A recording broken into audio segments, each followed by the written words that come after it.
हमने कल पूछा था कि आतंकी यूनिवर्सिटी चलाने वाले इस चेयरमैन की गिरफ्तारी कब होगी। जवाब आज मिल गया है। आप तस्वीर देखिए, अल फला ग्रुप के चेयरमैन को गिरफ्तार कर लिया गया है।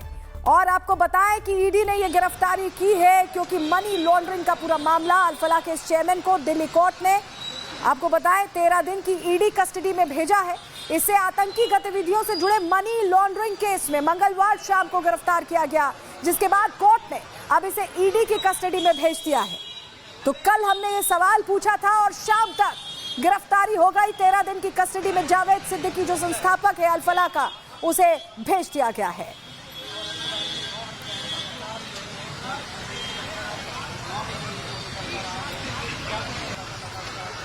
और देखिए, ये खेल यहीं रुका नहीं है। अल फला के आसपास लगातार तलाशी अभियान चलाया जा रहा है क्योंकि इस आतंकी फैक्ट्री में अभी भी जैश के कुछ लोग छिपे हो सकते हैं। तस्वीरें आपको हम दिखा रहे हैं। तलाशी अभियान बड़े पैमाने पर यहां पर चलाया जा रहा है। और चलिए पूरी जानकारी आपको ग्राफिक्स के जरिए दे देते हैं कि कैसे बड़े पैमाने पर तलाशी अभियान चलाया जा रहा है। हुआ क्या है, जान लीजिए पूरा अपडेट।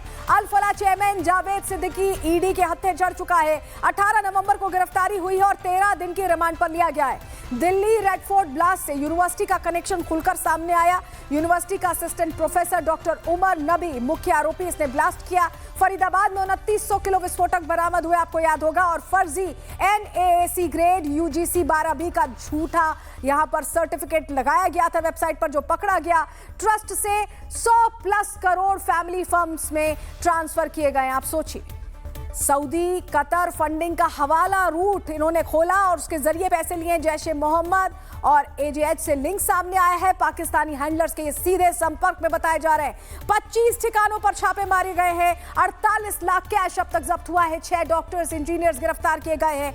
व्हाइट कॉलर जिहाद मॉड्यूल पूरी तरह से एक्सपोज हो गया, बेनकाब हो गया है। ईडी का कहना है कि ये शिक्षा नहीं, टेरर फैक्ट्री थी अल फला।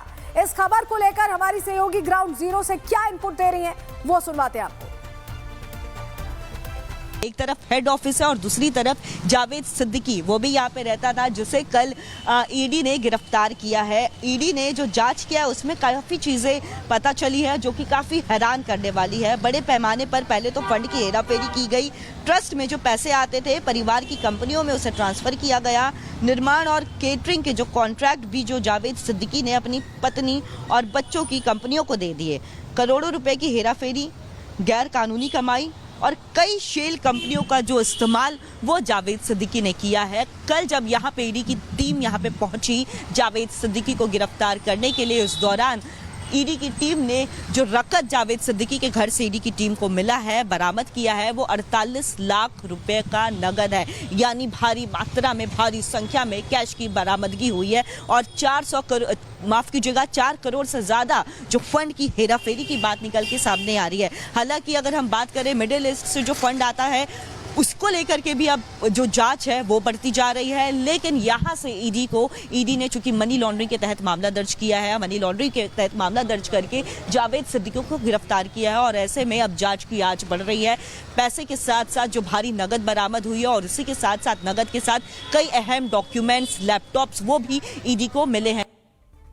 अल फला यूनिवर्सिटी के चेयरमैन को कोर्ट ने रिमांड पर भेजने से पहले यह साफ कहा है कि यह मानने के उचित आधार मौजूद हैं कि सिद्दीकी ने बड़े पैमाने पर धोखाधड़ी, जाली मान्यता के दावों और अल फला यूनिवर्सिटी के फंड को इधर उधर करने से जुड़े मनी लॉन्ड्रिंग का अपराध किया है। ये उसी रिमांड की कॉपी है यहाँ पर जो हम आपको दिखा रहे हैं और इसमें सारी चीजें यहाँ पर मेंशन है।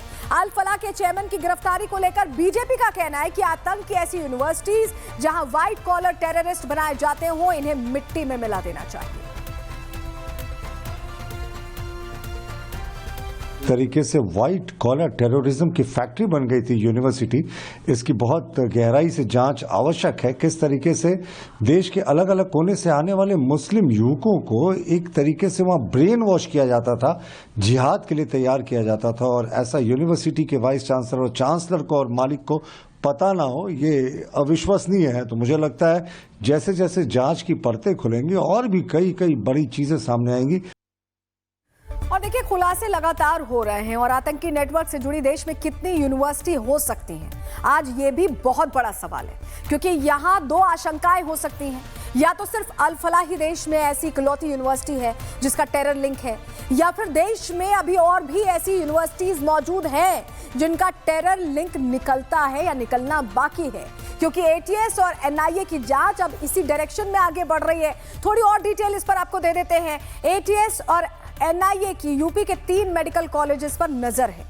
कानपुर का जीवीएसएम मेडिकल कॉलेज रडार पर है। इसके अलावा लखनऊ की इंटीग्रल यूनिवर्सिटी और एरा मेडिकल कॉलेज पर भी नजर है जांच एजेंसियों की।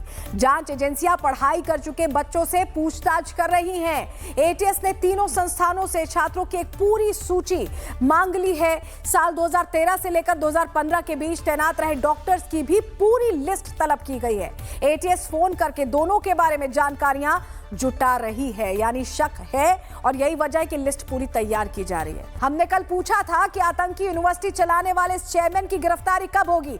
जवाब आज मिल गया है। आप तस्वीर देखिए, अल फलाह ग्रुप के चेयरमैन को गिरफ्तार कर लिया गया है। और आपको बताएं कि ईडी ने यह गिरफ्तारी की है क्योंकि मनी लॉन्ड्रिंग का पूरा मामला अल फलाह के इस चेयरमैन को दिल्ली कोर्ट ने, आपको बताएं, 13 दिन की ईडी कस्टडी में भेजा है। इसे आतंकी गतिविधियों से जुड़े मनी लॉन्ड्रिंग केस में मंगलवार शाम को गिरफ्तार किया गया, जिसके बाद कोर्ट ने अब इसे ईडी की कस्टडी में भेज दिया है। तो कल हमने ये सवाल पूछा था और शाम तक गिरफ्तारी हो गई। 13 दिन की कस्टडी में जावेद सिद्दीकी जो संस्थापक है अल फलाह का, उसे भेज दिया गया है।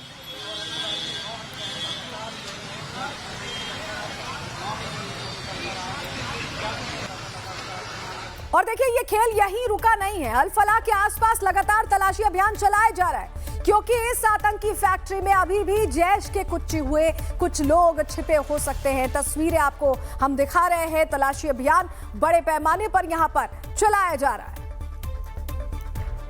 और चलिए पूरी जानकारी आपको ग्राफिक्स के जरिए दे देते हैं कि कैसे बड़े पैमाने पर तलाशी अभियान चलाया जा रहा है। हुआ क्या है, जान लीजिए पूरा अपडेट।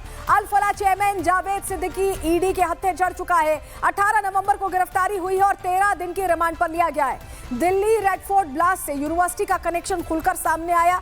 यूनिवर्सिटी का असिस्टेंट प्रोफेसर डॉक्टर उमर नबी मुख्य आरोपी, इसने ब्लास्ट किया। फरीदाबाद में 2900 किलो विस्फोटक बरामद हुए, आपको याद होगा। और फर्जी NAAC ग्रेड UGC 12B का झूठा यहां पर सर्टिफिकेट लगाया गया था वेबसाइट पर, जो पकड़ा गया। ट्रस्ट से 100+ करोड़ फैमिली फंड्स में ट्रांसफर किए गए। आप सोचिए, सऊदी कतर फंडिंग का हवाला रूट इन्होंने खोला और उसके जरिए पैसे लिए। जैश-ए मोहम्मद और AJH से लिंक सामने आया है। पाकिस्तानी हैंडलर्स के ये सीधे संपर्क में बताए जा रहे हैं। 25 ठिकानों पर छापे मारे गए हैं। 48 लाख कैश अब तक जब्त हुआ है। 6 डॉक्टर्स, इंजीनियर्स गिरफ्तार किए गए हैं। व्हाइट कॉलर जिहाद मॉड्यूल पूरी तरह से एक्सपोज हो गया, बेनकाब हो गया है। ईडी का कहना है कि ये शिक्षा नहीं, टेरर फैक्ट्री थी अल फलाह। इस खबर को लेकर हमारी सहयोगी ग्राउंड जीरो से क्या इनपुट दे रही हैं, वो सुनवाते हैं आपको। एक तरफ हेड ऑफिस है और दूसरी तरफ जावेद सिद्दीकी, वो भी यहाँ पे रहता था, जिसे कल ईडी ने गिरफ्तार किया है। ईडी ने जो जांच किया है उसमें काफ़ी चीज़ें पता चली है जो कि काफ़ी हैरान करने वाली है। बड़े पैमाने पर पहले तो फंड की हेराफेरी की गई। ट्रस्ट में जो पैसे आते थे परिवार की कंपनियों में उसे ट्रांसफ़र किया गया। निर्माण और केटरिंग के जो कॉन्ट्रैक्ट भी जो जावेद सिद्दीकी ने अपनी पत्नी और बच्चों की कंपनियों को दे दिए। करोड़ों रुपए की हेराफेरी, गैर कानूनी कमाई और कई शेल कंपनियों का जो इस्तेमाल वो जावेद सिद्दीकी ने किया है। कल जब यहाँ पे ईडी की टीम यहाँ पे पहुंची जावेद सिद्दीकी को गिरफ्तार करने के लिए, उस दौरान ईडी की टीम ने जो रकत जावेद सिद्दीकी के घर से ईडी की टीम को मिला है, बरामद किया है, वो 48 लाख रुपए का नगद है। यानी भारी मात्रा में, भारी संख्या में कैश की बरामदगी हुई है। और 4 करोड़ से ज़्यादा जो फंड की हेराफेरी की बात निकल के सामने आ रही है। हालांकि अगर हम बात करें मिडिल ईस्ट से जो फंड आता है उसको लेकर के भी अब जो जांच है वो बढ़ती जा रही है। लेकिन यहाँ से ईडी ने चूंकि मनी लॉन्ड्रिंग के तहत मामला दर्ज किया है, मनी लॉन्ड्रिंग के तहत मामला दर्ज करके जावेद सिद्दीकी को गिरफ्तार किया है। और ऐसे में अब जांच की आंच बढ़ रही है। पैसे के साथ साथ जो भारी नगद बरामद हुई है और उसी के साथ साथ नगद के साथ कई अहम डॉक्यूमेंट्स, लैपटॉप्स वो भी ईडी को मिले हैं। अल फलाह यूनिवर्सिटी के चेयरमैन को कोर्ट ने रिमांड पर भेजने से पहले यह साफ कहा है कि यह मानने के उचित आधार मौजूद हैं कि सिद्दीकी ने बड़े पैमाने पर धोखाधड़ी, जाली मान्यता के दावों और अल फलाह यूनिवर्सिटी के फंड को इधर उधर करने से जुड़े मनी लॉन्ड्रिंग का अपराध किया है। ये उसी रिमांड की कॉपी है यहाँ पर जो हम आपको दिखा रहे हैं और इसमें सारी चीजें यहाँ पर मेंशन है। अल फलाह के चेयरमैन की गिरफ्तारी को लेकर बीजेपी का कहना है कि आतंक की ऐसी यूनिवर्सिटीज जहां व्हाइट कॉलर टेररिस्ट बनाए जाते हो इन्हें मिट्टी में मिला देना चाहिए। तरीके से व्हाइट कॉलर टेररिज्म की फैक्ट्री बन गई थी यूनिवर्सिटी। इसकी बहुत गहराई से जांच आवश्यक है। किस तरीके से देश के अलग अलग कोने से आने वाले मुस्लिम युवकों को एक तरीके से वहां ब्रेन वॉश किया जाता था, जिहाद के लिए तैयार किया जाता था, और ऐसा यूनिवर्सिटी के वाइस चांसलर और चांसलर को और मालिक को पता ना हो, ये अविश्वसनीय है। तो मुझे लगता है जैसे जैसे जांच की परतें खुलेंगी और भी कई बड़ी चीजें सामने आएंगी। और देखिए, खुलासे लगातार हो रहे हैं और आतंकी नेटवर्क से जुड़ी देश में कितनी यूनिवर्सिटी हो सकती हैं, आज ये भी बहुत बड़ा सवाल है, क्योंकि यहाँ दो आशंकाएं हो सकती हैं। या तो सिर्फ अल फलाह ही देश में ऐसी इकलौती यूनिवर्सिटी है जिसका टेरर लिंक है, या फिर देश में अभी और भी ऐसी यूनिवर्सिटीज मौजूद हैं जिनका टेरर लिंक निकलता है या निकलना बाकी है, क्योंकि एटीएस और एनआईए की जांच अब इसी डायरेक्शन में आगे बढ़ रही है। थोड़ी और डिटेल इस पर आपको दे देते हैं। एटीएस और एनआईए की यूपी के 3 मेडिकल कॉलेजेस पर नजर है।